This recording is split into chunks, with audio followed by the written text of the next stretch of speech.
What if I told you the greatest Yu-Gi-Oh card ever printed wasn't a powerful boss monster like Dark Armed Dragon, Blackluster Soldier, Envoy of the Beginning, or Axis Code Talker? No, it isn't a format-defining spell card like Dimension Fusion Soul Charge or Engage either. It's an unassuming card that was printed out as a rare, the second lowest rarity at the time, only ahead of common. You know, like the ones in your shoebox I used to create decks with back in the day and duel your family and friends without fearing what happened to them because they were a dime a dozen. What if I told you this hypothetical card would see play for 21 years? That's right, this card is old enough to hit the pub and order a pint. If you hadn't guessed by now, this card is actually Book of Moon. Book of Moon, released in Pharaonic Guardian back in July of 2003, would go on to play a role in almost every competitive format after its release as a meta staple or tech choice. For those of you that need a refresher, Book of Moon is a quick play spell card that reads, target one face-up monster on the field, change that target to face down defense position. While this was a long effect for an era with Pot of Greed featured text comprising of only 3 words, by 2024 where modern spell cards let you search from your binder and banish themselves from grave to resurrect a resource,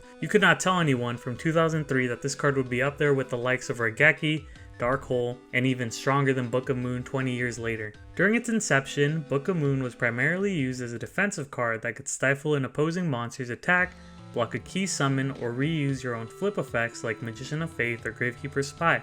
During this early era of Yu-Gi-Oh!, Book of Moon was weakened by the fact that Ignition Effect priority existed, meaning that your opponent could use a card like the aforementioned Dark Armed Dragon or Blackluster Soldier to remove cards before Book of Moon could respond.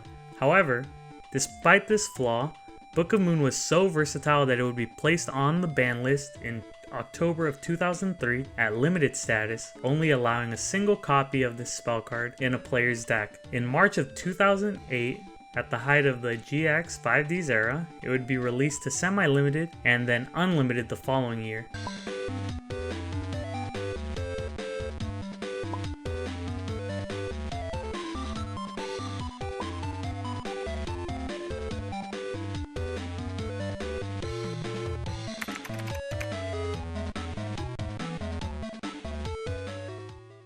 Effect Negation became popular in cards such as Fiendish Chain, Breakthrough Skill, and Effect Veiler, who doubled as a tuner. These cards could all be counteracted with a well-timed Book of Moon to force an effect monster's effect through. In a similar fashion to how Book of Moon countered Synchros, by preventing the resources from being used, it could counter Xyz summons and even Link summons in the exact same way. As Yu-Gi-Oh! Changed from being good card decks like in GOAT format and early Yu-Gi-Oh! And switched to combo-centric strategies needing specific monsters to assemble entire boards, Book of Moon was seen as a way to both stop a negation, such as an opposing Baron de Fleur, while also being a defensive piece for a combo. For example, if you were playing against Sword Soul in 2021, Six Sams in 2011, or staring down a Dijin Lock in 2015, Book of Moon was an excellent card to give the player going second a fighting chance and the player going first better protection for their board. Now I could go on and on about Book of Moon, but that's all I have for this video. If you learned something in the video, be sure to leave a like and subscribe. If Book of Moon doesn't hold the crown for greatest Yu-Gi-Oh card ever designed, in your mind, leave a comment below with your contenders and I'll be sure to make a follow-up video.